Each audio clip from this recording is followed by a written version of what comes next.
This is the Universal Wrestling Podcast. Inside the ring, outside the ring, it's all here. We're talking about the greatest sport of all, professional wrestling. Now here's your host, the cream of the crop, Nick Dudley. Come on. Welcome back to the Universal Wrestling Podcast. My name is Nick Dudley. On this episode, we go one-on-one with Davey Richards.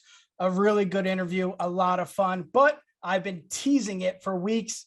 What is the big announcement? Well, you're looking at the big announcement, a new co-host to the Universal Wrestling Podcast, and he goes by Keith. Juicy Keith. Keith, what's up, brother?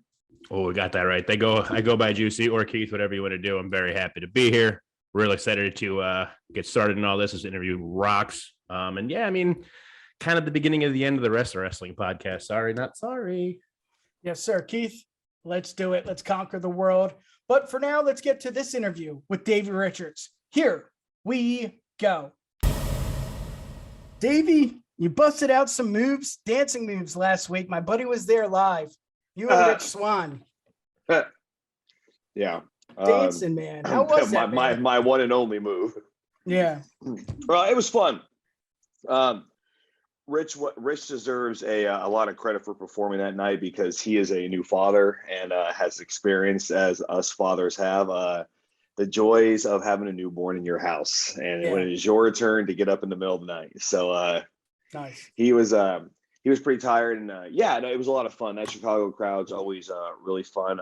I've been performing at AEW for a long time, and I just feel like it continues to grow and become more electric. And Chicago's always had a very rich wrestling scene in history. So it was a lot of fun. I look forward to going back there October 14th to 15th. Quick note, this may get personal for a second, but my buddy who was there said you really have motivated him to become a better person. He lost a lot of weight, so I just want to mention that right off the bat. Oh, fantastic. Mom, I love to hear that. Yeah. So what have you been up to? I mean, you got a lot going on right now. Yeah, I have a lot going on. I wrestle full time again. Really love just falling back in love with it. Being able to do, kind of it my way, so to speak. But I have a great gym that I've opened up in St. Louis with a great team, my Team Ambition stuff. I'm also a father, I'm also a husband, and I also work in the medical field still. And so I'm right now is a continued search for sleep. Yeah, I think we all are. I got to ask you, because the news just broke yesterday. I know how wrestling fans feel, but actual wrestlers. How do you feel about the PWI 500? I just got to know.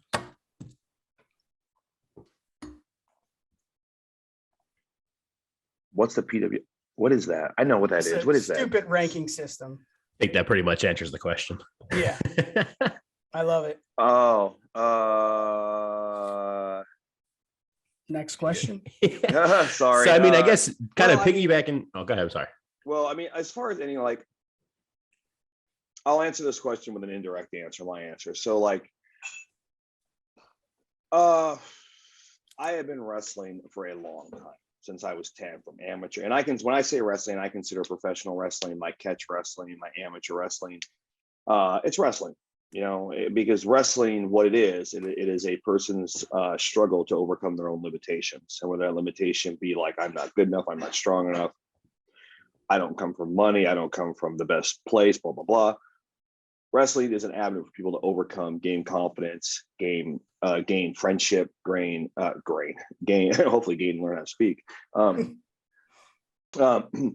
There's so many positives, I guess, is an all-encompassing answer to wrestling, that being that professional wrestling is largely subjective, you can really, and I was guilty of this, you can really ruin it for yourself by just taking people's opinions to heart, and letting that affect your journey. Because we all got into wrestling, whether be it a performer or a fan, for very personal reasons. It made you happy. It was something you did, like I did with my grandparents. I watched it with my grandparents.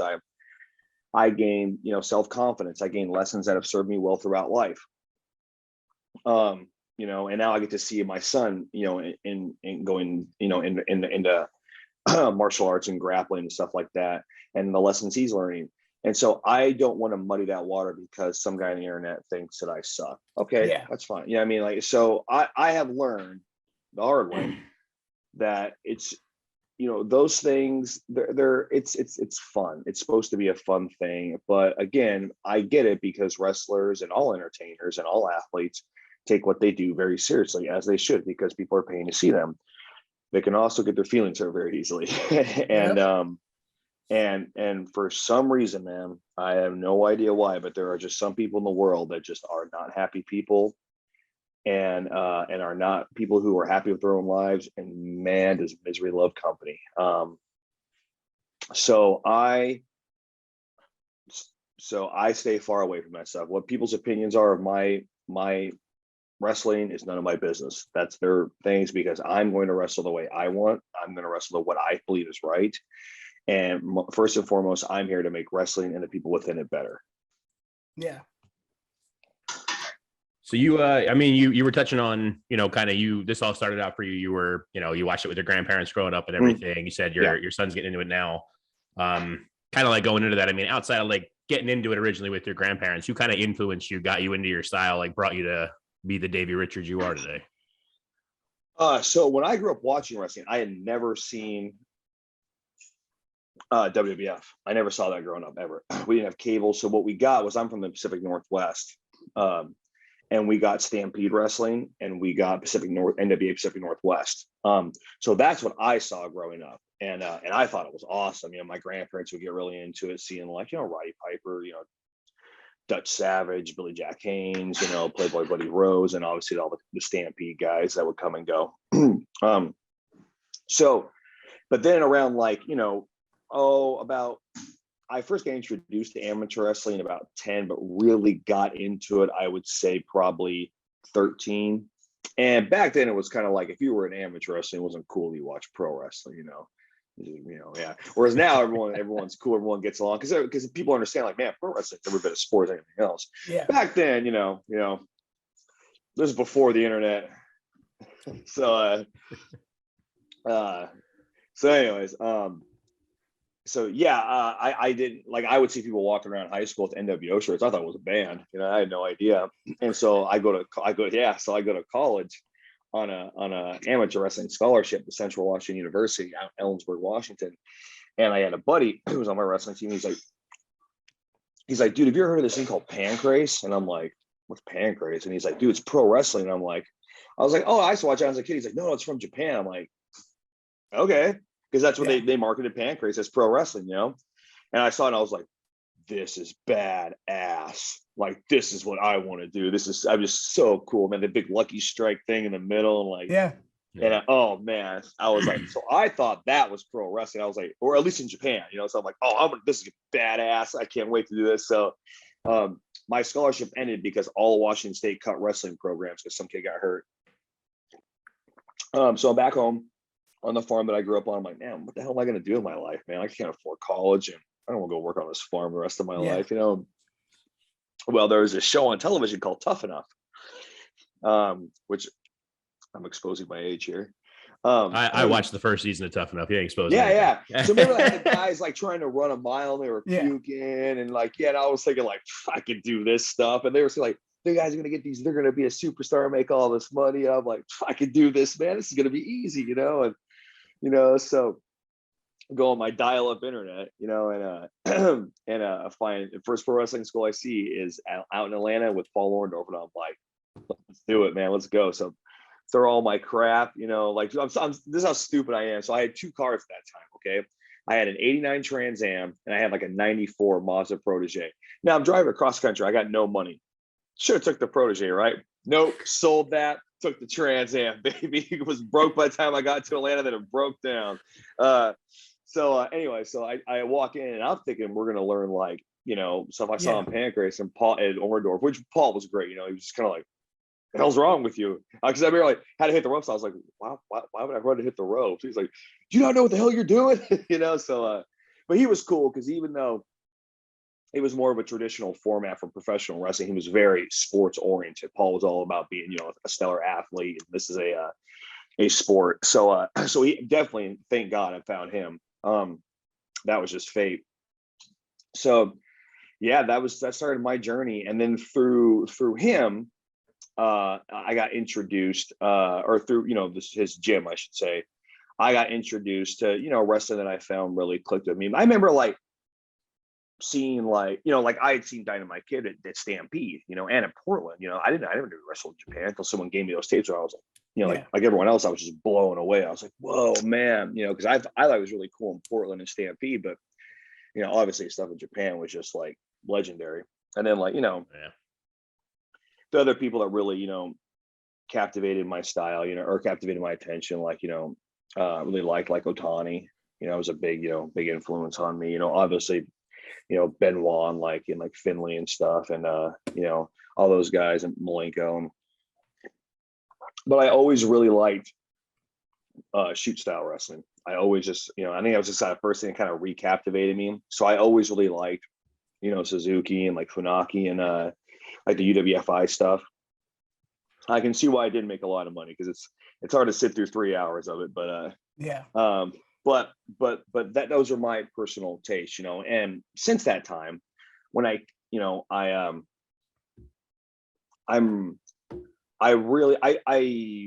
really view myself now as carrying on like a lineage, after spending a lot of time training with like Barnett and talking and wrestling like Suzuki, and I really proudly carry on that lineage of like, because what we do, we come from catch wrestlers, we were playing nice because we wanted to make money, but we did not have to play nice if we didn't want to. And so I've really taken these last couple of years to really travel, the country, searching out knowledge of catch wrestling, and it's been great, man. So I really feel like I found my purpose in the business, which is carrying on that lineage. Yeah. In my opinion, you're a big part of Ring of Honor. A new face, Tony Khan now owns Ring of Honor. What are your thoughts about that? I think it's exciting, and I think he deserves a lot of respect, because it's he didn't have to do it. No, I mean, he didn't have to do it at all. I mean, like that company could have just, that company, I think all three people that have really taken and put time and invested money in the Ring of Honor deserve a lot of credit, but I think the top of that list is definitely Kerry Silkin. And then when Sinclair brought it out, Joe Cobb, I mean, like, people have his opinions of Joe, but I mean, Joe, didn't have to do it either. And then now you have Tony. I mean, and Ring of Honor really had the opportunity to bow out gracefully, like it was a great thing, like we did our thing. And I think it really goes to show you how much Tony Khan respects the wrestling business. You know what I mean? And like, I don't know Tony Khan, never met him, never talked to him. Never talked to him? No, never. But I think it speaks very highly of him to invest in something that he knows is, I don't want to say vital, but very, very important to the history of pro wrestling, and especially the modern era. So, hats off to him. Yeah.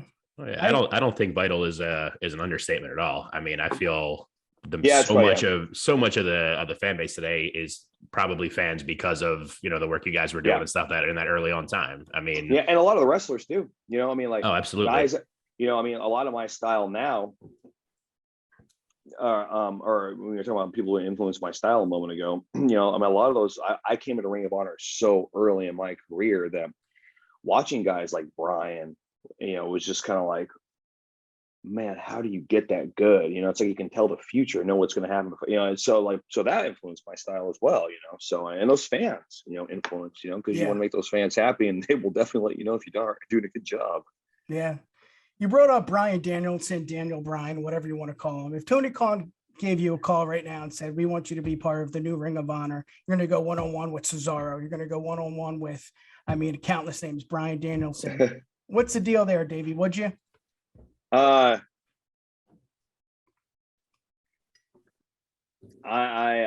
very happy at MLW. They've treated me very nice. They have opened a lot of doors. I really feel that when we talk about this forbidden door, first of all, I have to apologize. I feel like every time someone gets asked one of these questions, they never give a straight answer. But at the same time, it's like you have to be diplomatic. So I apologize. Understandable. I'm very happy at MLW. You know, they treated I have nothing bad to say about them at all. They've been great, and in addition to them being great, they have really. I mean, if there is a forbidden door, I mean, we have really, you know, I've competed and defended the title at New Japan. I've done Impact. I've done NWA.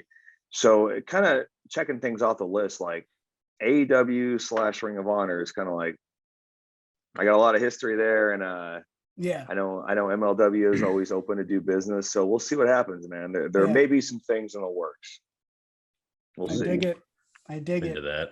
I'm going to change this open weight title to the open door title. That's what There you go. I love it. I love it.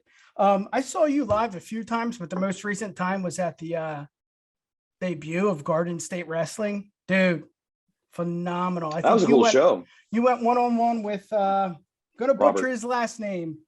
Robert Martyr, I think. I think you busted your nose, right? Or something, but it was yeah. He's a good dude. Yeah, he broke my nose. It's all right. Oh, he broke your nose. There's no fixing this. My wife is stuck with this. Nice. Yeah, that was an ass-kicking just event. I mean, a lot of fun. A lot of fun to see you live. And I think I saw you a few times, Warrior Wrestling, maybe the night before. Yeah. Was it the night before Forbidden Door? Were you there? I forget. No, that was the afternoon of. Oh, yes. Yeah, I was boy, there. what a hellacious too. I mean, that I tell you right there, it tells you how good Tom Lawlor is, because I got there. Yes. I got baby. there. So I was in Seattle for I think it was 2 nights. I think. Anyways, I was in Seattle the night before, and I had like some just like 6 a.m. flight that wasn't direct to Chicago. And then I get to Chicago at like 1 p.m. and the show starts at like 4. And I get there, I land in Chicago at 2 p.m. Then I take a train to the show because it's at that college.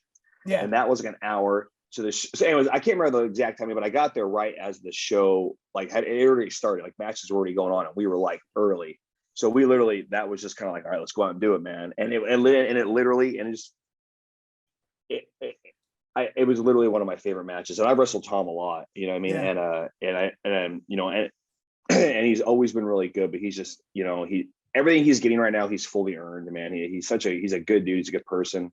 Yep. And yeah, that was a lot of fun. And we just kind of went out there like, all right, we'll see what happens. Yeah. Back to the broken nose thing. Sorry, Keith. Oh, you're good, man. So you break your nose, do you just hop on the plane and go home? Like, what's the deal there? Yeah, I reset in the bathroom at home. Oh, nice. Of course. Davey Richards at his finest. Yeah. Keith. Oh, my bad. Go. No, yeah. I had because I was already kind of busted up because there was this 2-day catch wrestling seminar down in Hamilton, New Jersey. That's where the Snake Pit USA is. And so I did that. It was a 2-day thing. It was a Saturday and a Sunday. The Sunday I didn't do because obviously getting face off with a broken nose wouldn't have been that much fun. So I flew in, I did the seminar that day and then drove up, which I didn't know it was going to be 2 hours. I was like, why did they fly me into Philly? And I was like, oh, no, it's too high. So drove up, did the show, got my nose busted again. And I just flew home the next day from Philly. That sounds like something Davey would do. Yeah, that's right. Wild. That kind of leads into something I was wondering too. So I know you kind of, when you took your step away for a little bit, I mean, everything we were finding, it said one of the official releases, I said, think you were leaving to be a doctor. I know you're in EMT now, unless I'm much mistaken, or certified as an EMT, or is it deeper than that? Yeah, I've been a paramedic for about 7 years.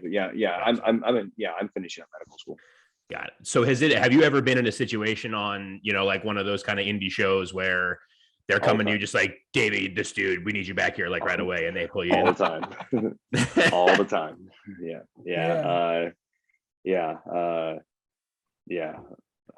There's a lot of people. I've checked on quite a few people. Yeah. So MLW and it was the skills come in handy. That's wild. So you've also, I mean, looking back like on your, I'll call it illustrious kind of history at this point. You've had like a ton of what a lot of people would deem like dream matches. Thinking of like specifically like in TNA, you had that whole series with you and Eddie against the Hardys and the Dudleys. I mean, the Hardys in the ladder match, the Dudleys in the tables match. I know you did some work with 2 at least of the 4 pillars of All Japan with Misawa and Kobashi. Mm-hmm. are there what kind of like what was it like working with any of them, first of all, and like what kind of other dream matches you still see on your horizon? I mean, I have one in mind from what we were kind of talking about earlier, but I can leave that one aside. Working those guys like Masawa and Kobashi was just and Taue and Akiyama. It was just amazing. I didn't know that the first time I ever met Masawa was in the ring, because they don't call stuff in the back there. The referee goes in between. And crazy. You're just, oh yeah, and you're just kind of like, I had my team over the other night, and every once in a while we have these kind of just get-togethers because we trained so hard to kind of just, tonight we'll just kick back, barbecue, and we'll watch some wrestling. And they're like, "Is your first match in Japan on YouTube?" And I'm like, "Yeah, I think it is." And it was like this 6-man tag, and I'm like, "What the hell am I doing here?" But on that same tour, I had wrestled like in tags, obviously, like Kobashi and those guys and Masawa and all that kind of stuff, and it was just kind of like, it was just so. Oh, so here's a good story. So Yoshinori Ogawa saved my life. So Kobashi is by far, he's the man. That spinning chop, the thunder is coming. Okay. So I didn't know. So again, we didn't call a lot, you know what I mean? Yeah. So they had this spot. It was me, Masawa, and Ogawa versus Kobashi, I think Go Shiozaki and Kenta, and like in Japan, obviously. And so Kobashi's making his comeback, and he's chopping Masawa in the corner, and then Masawa sells out, and then Ogawa comes and he throws Ogawa in the corner, start chopping. I'm like, oh fuck this! I want some of this action. I want to take this. Say I did it, like. So I get there, and they didn't expect me, but he throws me in the corner, and then Ogawa's like duck, and at the last second, I just fell his hand because he went for that spinning chop, and you're supposed to duck, but he brought the thunder on that thing, and he would have knocked me in the next week. But I just felt to go, whoosh, and I just go, thank you. He just saved my life, man. So it was a great learning experience. Really, really great. And as far as like dream matches, man, I think Kawada was just like one of the greatest performers of all time. That would be just, him in his prime would be a really fun thing to do. But my dream matches are going to be things people probably weren't interested in. Like, it'd be so cool to see I got in there with like Billy Robinson and like, Carl Gotch and stuff like that. Yeah. But as far as modern, I don't follow a lot of modern wrestling, man, to be honest with you. So I got to wrestle Nagata for West Coast Pro, which was always one of my favorites. That was so awesome. Got to wrestle Suzuki. So yeah, I don't know. What's yours? Oh, I mean, God. The first one that came to mind with me, I mean, just in that whole recent kind of thing in AEW where the machine guns kind of showed up out of nowhere to be in a 6-man, I would love to see you and Eddie and FTR. I mean, I haven't paid for an AEW pay-per-view quite yet in my life. I don't know if I'm supposed to say that or not. I maybe watch them later on. But if that was ever a match that was coming, money's there. Yeah, absolutely. Yeah, those guys just not only good wrestlers, obviously incredible, but just good human beings, man. And just it's so wonderful to see deserving good people, get successful on top of being extremely skilled. So yeah, I couldn't be happier for them. Davey, you said you get together with the boys, the team, the barbecue, to watch the matches. What are the matches you put on? So the last one we watched was WrestleMania 32. No, I'm kidding. No, it was WrestleMania 32. It was I can't remember what year, but it was Akiyama Kobashi. Yeah. 98, 99, 98, I think 98. Yeah. Just because I wanted them to see just how much Kobashi uses emotion and varying degrees of emotion. It goes through a wide range of emotions, not just pain or happiness, a lot of emotion. So we watched that, and then I think we watched it was a Ricky Choshu match. I can't remember what it was, but I make them watch old wrestling. Yeah. Keith brought up Dudley Boys and what'd you bring up? The Hardys. Yeah. Mm-hmm. How was that in the locker room with them two? Obviously in the ring, it was a banger match, but like putting that match together, things like that. How was that? It was good. The Hardys were always just the most down to earth people you ever met. Devon was very kind. Bubba was very stoic. But I have the utmost respect for Bubba, because Bubba comes from the line of thinking, which is, who are you? Regardless of what I've heard, you have to earn my respect. You know what I mean? And I can respect that. And like, so the first match, we did a series of them. We didn't get to call anything. They told us what we were going to do.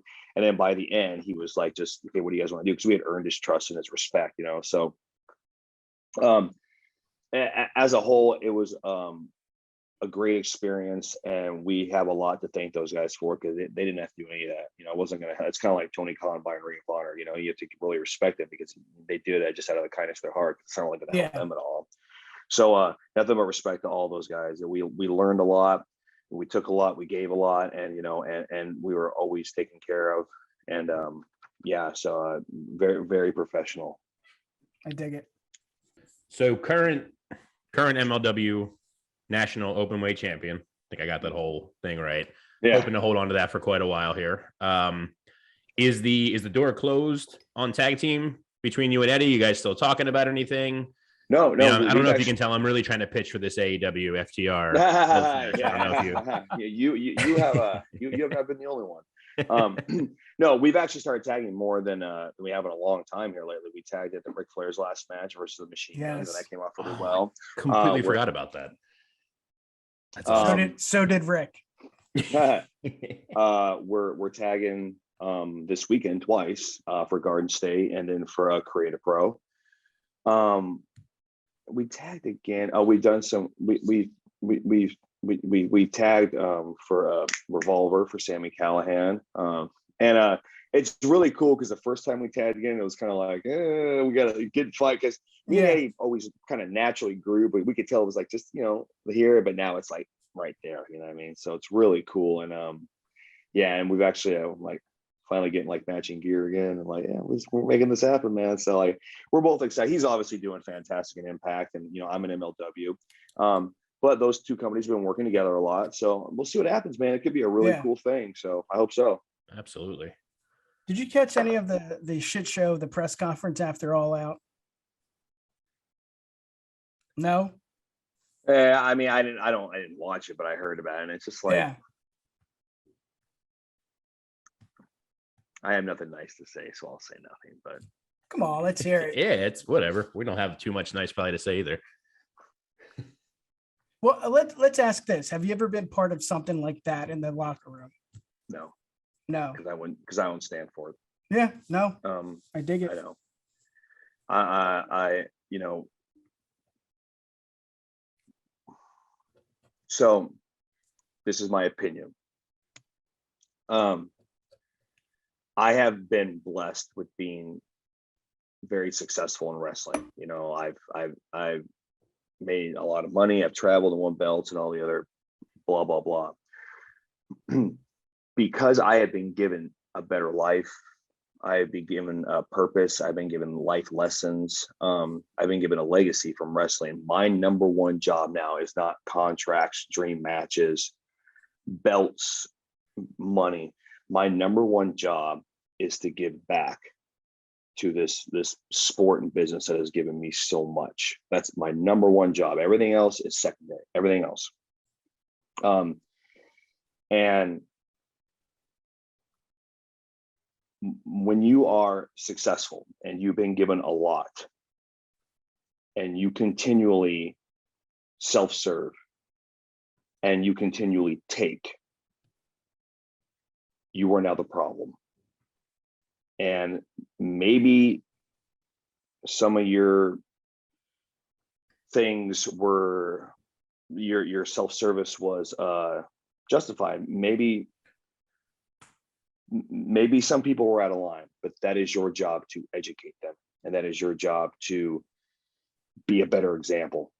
And I know that because I have chosen to be a poor example in the past, and everything. And I have chosen to be selfish, and I have chosen to, and this business can be very hard, because in this business, in any sport, any entertainment, you have to be a little selfish. You have to. I mean, you know, it's heartbreaking, you know, when you have to go and we miss birthdays, you know, I was on a show with Mike Bennett a little bit ago, and he was missing some time. It was like his kid's first day of school. And the guy's such a good human being. He was torn up about it. You know, it's hard. It's a hard business, but this is what we do to provide a better life for our family. You know, I mean, that's noble. There's honor in that.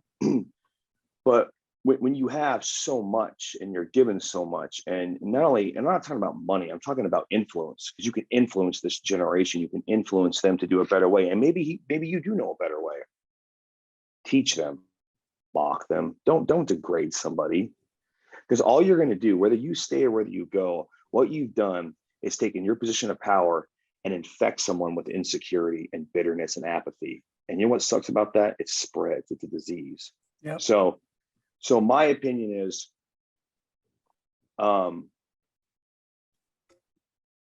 it was the actions and words of someone not thankful and a poor role model. So that's my opinion. Yeah, no, I dig it. Yeah. We had Ken on the show last week, Ken Shamrock, and he talked about the evolution of The Rock. I'm not comparing The Rock to Seth Rollins at all, but you went one-on-one with Seth Rollins at Ring of Honor's Death Before Dishonor in 2010. Tyler Black, did you know he was going to be what he is now? Dude, I mean, so yeah, you know what's cool about him? So obviously he's a phenomenal wrestler. He's a good human being. He's a good dude. But man, there's someone right there who I really hope stays on as like a trainer, but also like a motivational type person, because so especially when he was in Ring of Honor, I was there obviously, and in Ring of Honor was like, it was Japan crazy, because we were so closely tied in with Japan, you know, and he was always the guy. I remember him vividly telling me this. He was like, you know, it's not really my goal is WWE. You know, and that was kind of almost like the not cool thing to say back then, you know what I mean? Yeah. But he was like, you know, my goal is WWE. My goal is not really to, like, you know, go to Japan. And I remember at that time, I was like, dude, I got so much respect for this guy, because this guy's like, this is who I am. I'm proud of who I am, and I stand on my own 2 feet.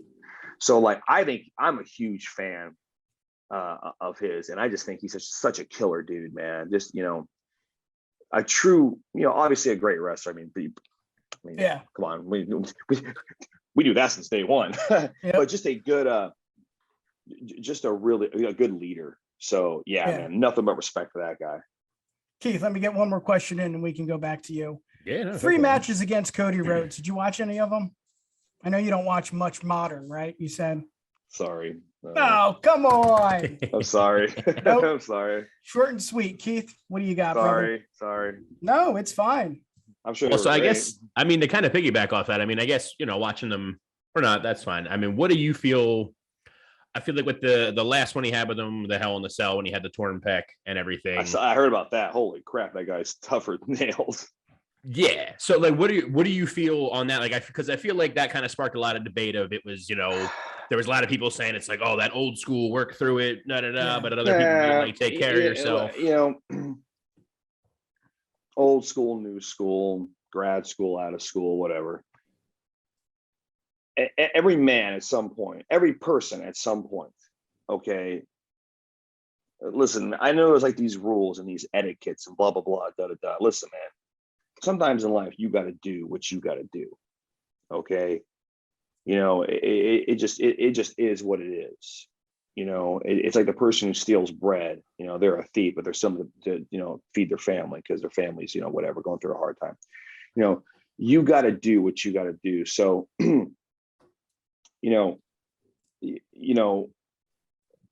maybe I mean, I very seriously doubt, but let's just say maybe they needed the money, you know, but more so with him, I think he did it for legacy, man.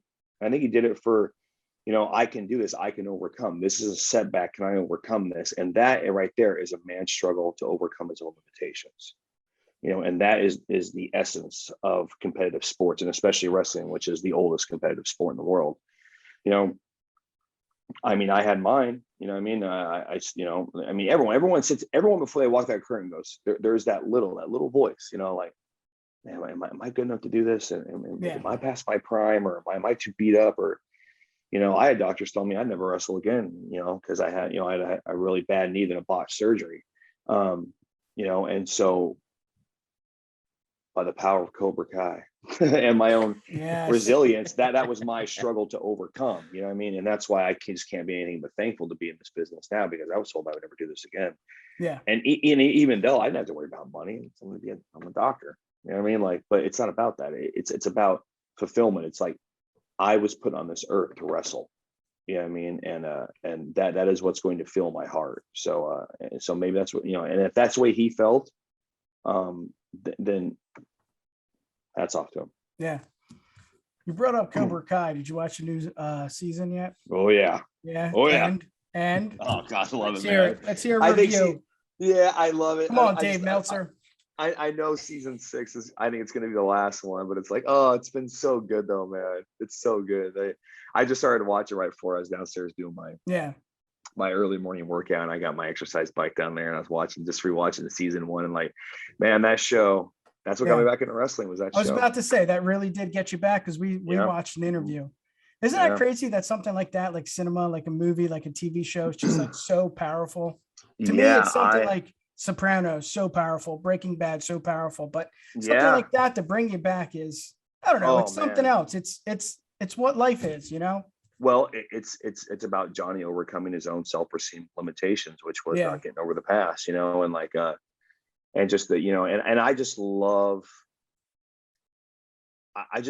the story of a guy who goes and screws his life up, and then piece by piece puts it back together, you know, and luckily I didn't go and screw my life up, but you know, being told I'd never wrestle again was hard, man. I mean, even though I had another career, you know, and I tried to fill that gap. I mean, I became a firefighter, I became a flight paramedic, I went to medical school, and you know, and I loved all those things, and I still do. And but not being able to do, like, you know, jiu-jitsu, and not be able to do like pro wrestling, and not being able to like be athletic,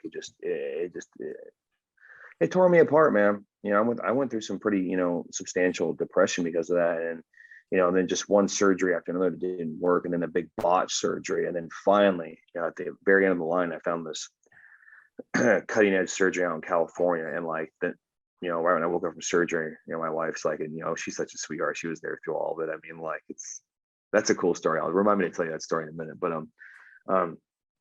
I knew right away, you know, I was like, I'm back. And it just like, and all of a sudden, like all that, you know, and then I saw that Cobra Kai, I was watching Iron Eagle, and, you know, God doesn't give people things he doesn't want to use, you know, and like I just, and like I got goosebumps now, you can't see it, but and right away, like, you had purpose in your life, you know, like, you know, and my purpose was no longer to be famous or anything like that. It was to show my son, like, you know, your dad has this skill, your dad has this this passion in life to, you know, to be the best at what he does, and then that's all I really care about. And just everything, just the surge of motivation. If you could bottle that, put it in a cup, I'd be making millions. I'd put Ghost and Rockstar out of business. But yeah, so yeah, that show, man, a lot of credit to it. Yeah. Keith, before we get to the next question, if you are going through depression, if you have an issue and you're watching this, reach out to someone, reach out to me, reach out to Keith. Davey, I don't want to speak for yourself, but reach out to Davey. We're there for you. We really are. Davey, you the man. Let's go back to that story. You said you wanted to bring it up with your wife. Let's hear it. Yeah. So when I met my wife, I had just gotten my release from Impact, and I was told, I haven't really talked a lot about this just because it's kind of a painful part of my life, but I was told, I remember my ex-wife, Angelina Love, she was there was this doctor we had at TNA, and I can't remember his name, but a great guy. And I just happened to see a text that he sent her, and he's like, you know, Davey is in phenomenal shape. He is in need of a 70-year-old. And I just remember thinking, like, man, that hurt. You know what I mean? Like, you kind of start seeing, like, man, there's an end to this, you know, because I'd always been one of the best wrestlers in the world, and it'll never end, you know. Damn right.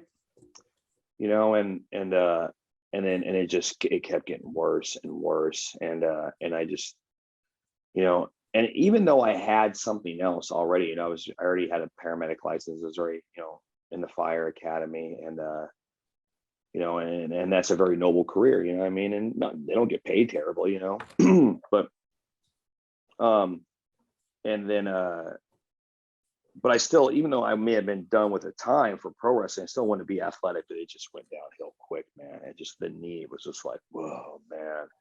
And so I found this, I can't really talk about it because we had this big lawsuit.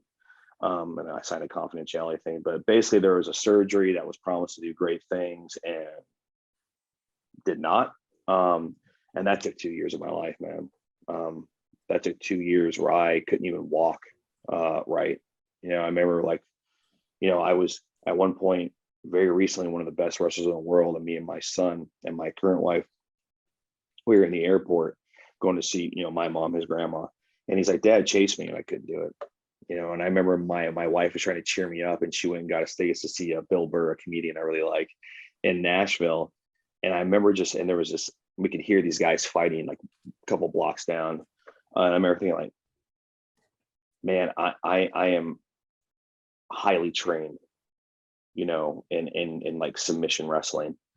And if these guys did anything right now, I literally couldn't protect my wife. It's weird how it takes away, like your identity. And that was tough, man. And then, so then you have another surgery, and then another, and then another, and like just nothing works. And kind of accepted it, and finally there was this last thing I found called Nano Knee out in a Royal Grande, which is like kind of like by Bakersfield, California. And just went out there, and man, right when I woke up, I was like, I'm good. And then I got food poisoning on the plane, so everyone thought I had COVID. But so my wife, when she met me, didn't know that I was a wrestler, didn't know anything. She didn't know I was an athlete, and so she was there. I mean, when I say she literally, I knew I was going to marry her. I knew she was a woman for me when I woke up from that first big surgery. And we had gone on like 2 dates, and then she was there. She was sleeping in a chair, and I was like, so now it's like, man, I'm gonna make it. I'm gonna come back, and I'm gonna make it for my son and for this woman. And yeah, it was really cool. And she's definitely seen me at my worst, so it's really cool to see her like be me again. And behind every strong man, there is definitely a stronger woman in my case. Yes, sir. Absolutely. So, and Angelina gets a ton of credit too, even though we're no longer married, because she is, oh my gosh, she is mom of the century. So I have some very strong women in my corner that really hold me accountable, which is good. So it makes doing the right thing very easy. Right on. So speaking, kind of piggybacking off that a little bit there with talking about your son and everything, you said he's starting to kind of get into some of the combat stuff, karate and everything. Yeah. If he comes up to you one day and is like, Daddy, I want to wrestle. Yeah. How you feeling about that? Yeah. Yeah, absolutely. Yeah. I mean, wrestling saved my life. I mean, wrestling gave me purpose. Wrestling gave me everything I have today. Wrestling gave me him. I mean, I met his mom through wrestling, So, yeah. And I would just instill in him the same values, or at least attempt to, that I instill in like my students today, and it's just, self before or others before self, always, you can get a lot out of life, just by showing up, finding the hardest worker in the room, outworking them, and just listening. No one who serves themselves ever succeeds in life, maybe in the short term, but it always crashes and burns at the end. So, and they always find a way to be humbled. So that's so I would agree with it. Yeah, absolutely.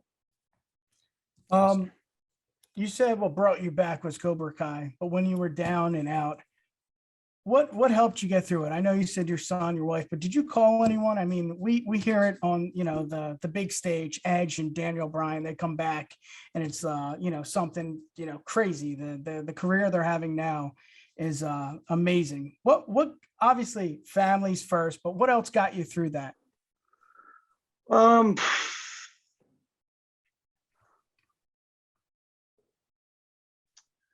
Yeah, I mean, my wife definitely, but but you have to be willing to accept help from other people, and I wasn't willing to do that then. So for me, it was I mean, the good thing about the fire service culture is it's very tight knit. So I had some really good friends in there, but a lot of heavy metal, a lot of heavy metal. I got really into playing guitar, and just I really dove into school. But looking back, those were things more of like just trying to distract. And what I really should have done is opened up more.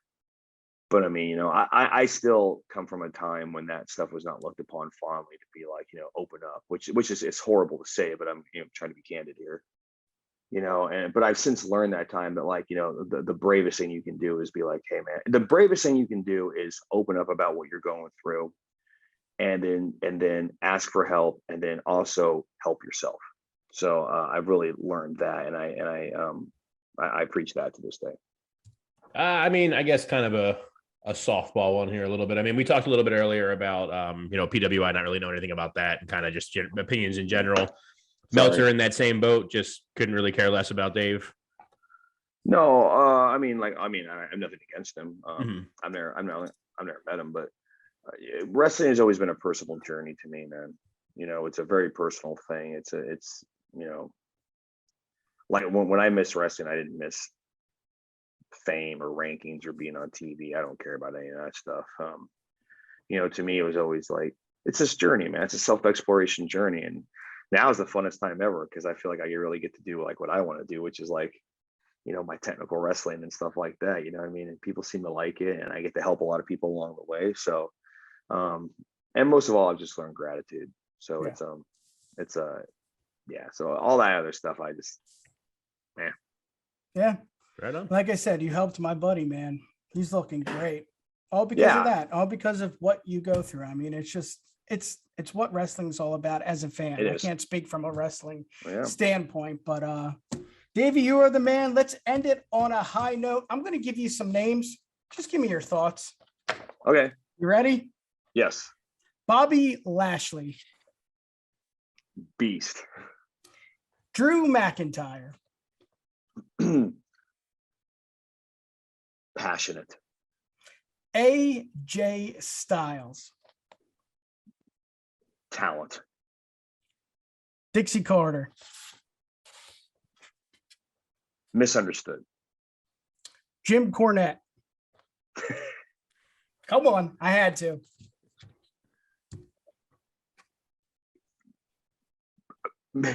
Maybe overly passionate.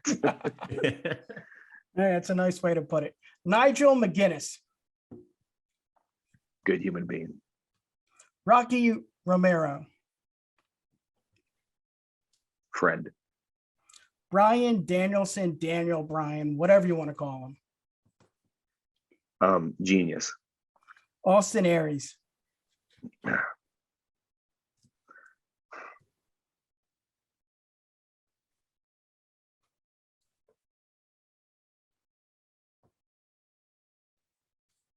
I hope he finds what he's looking for. Two more. Kevin Owens, Kevin Steen, whatever you want to call him. Family man. The last one, he's part of the bloodline. Sami Zayn. Funny. That guy, dude, no one made me crack up more than that guy. I have literally thought I was going to hyperventilate. Him and Tony Kazina made me laugh harder. Yeah. You know, actually, him, Tony Kazina, and Kyle O'Reilly, man, I haven't laughed harder with anyone. Man, those were fun times, man, back in PWG. Dude, he would do this Michael Jackson like kick thing. God, I used to crack me up. He's such a good human being, man. Those guys, good for them, man. I love it. Look at that. I think we should end it here on a high note. Davey Richards, it's been an honor and a privilege. This might be a dumb question, but give the people what they want. How can they find you? So my Twitter is @RichardsWesley, because my real name is Wesley Davey Richards. And then I have an Instagram, but it's not me. It's run by some guy who stole my account. And but I don't know. He does a great job. So I mean, you can go follow that. It's @Davey_Richards83. But I mean, I don't know. Never did me any harm, so I don't care. I don't really use it anyway. So, but yeah, that's me. So please check out Team Ambition STL.com. We have a lot of good stuff. Anyone's looking to train or just and we just do non-wrestling training too. We have a full gym, and you can email at teamambitionstl@gmail.com. So thanks, guys. Really appreciate everything. Absolutely. Well, thank Davey, you witness to the first thing. Keith, this is his first time. He is a new co-host of the Nice. Universal Wrestling Podcast. So it's an honor to have you on for the first episode of the new, I guess, era. So Davey, thank you again. You can find us on Twitter at the UW Pod and Instagram at UW Podcast. Peace.